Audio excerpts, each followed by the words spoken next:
Assalamualaikum warahmatullahi wabarakatuh.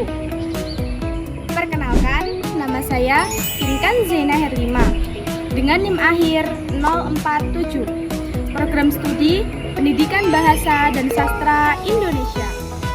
Pada kesempatan kali ini, saya akan membahas seputar punktuasi dalam mata kuliah fonologi. Teman-teman, kita semua tahu bahwa punktuasi atau tanda baca merupakan bagian penting dalam bahasa tulis. Punktuasi digunakan untuk membantu pembaca memahami maksud, struktur, dan intonasi dalam sebuah kalimat.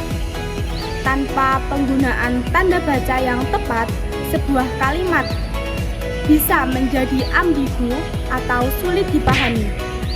Oleh karena itu, punktuasi berfungsi untuk memberikan jeda, menegaskan makna, serta memperjelas hubungan antar bagian dalam kalimat. Dalam bahasa Indonesia terdapat berbagai jenis punktuasi seperti tanda titik, tanda koma, tanda tanya, tanda seru, tanda titik dua, dan tanda kurung.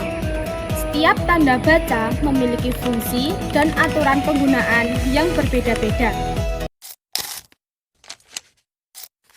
Pada video ini akan dibahas beberapa jenis punktuasi beserta contoh dan cara penggunaannya.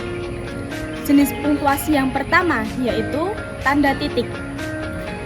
Tanda titik adalah tanda baca yang digunakan untuk menandai akhir dari sebuah satuan gagasan yang lengkap atau sebagai penanda pemisahan angka dalam konteks tertentu. Contohnya yaitu Dina tinggal di Jakarta setahun yang lalu. Dengan kalimat akhir ditandai dengan tanda titik. Lalu, contoh yang kedua yaitu digunakan untuk pemisah ribuan dalam penulisan angka.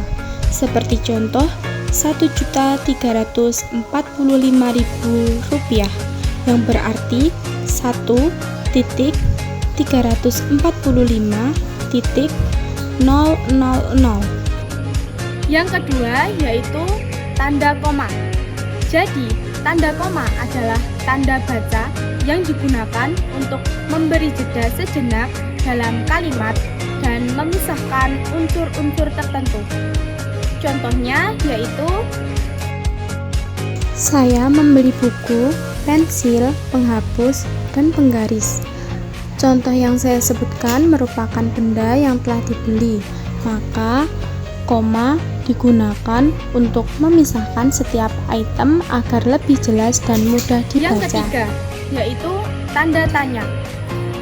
Jadi, tanda tanya adalah tanda baca yang digunakan untuk mengakhiri kalimat yang berisi pertanyaan atau sesuatu yang memerlukan jawaban.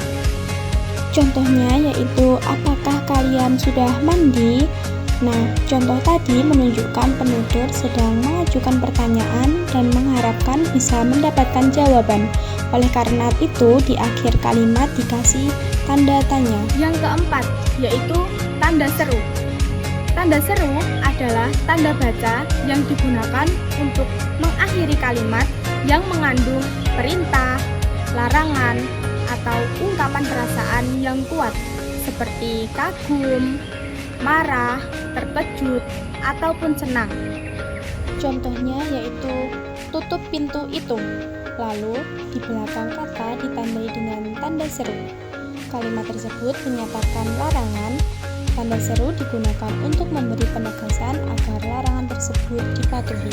Yang kelima yaitu tanda titik dua. Tanda titik dua adalah tanda baca yang digunakan untuk memperkenalkan atau mengawali penjelasan, rincian, daftar, atau kutipan setelah suatu pernyataan. Contohnya yaitu kita membutuhkan buku, pena, dan tas. Nah, pada bagian kalimat kita membutuhkan itu adalah kalimat utama, sedangkan setelahnya adalah rincian benda yang dibutuhkan. Yang keenam yaitu tanda kurung. Jadi, tanda kurung adalah tanda baca yang digunakan untuk menyisipkan keterangan tambahan, penjelasan, atau informasi yang bukan bagian utama dari kalimat. Contohnya yaitu, saya lahir di Lamongan, Jawa Timur. Nah, dari contoh tersebut, bagian dalam kurung berfungsi sebagai tambahan penjelasan.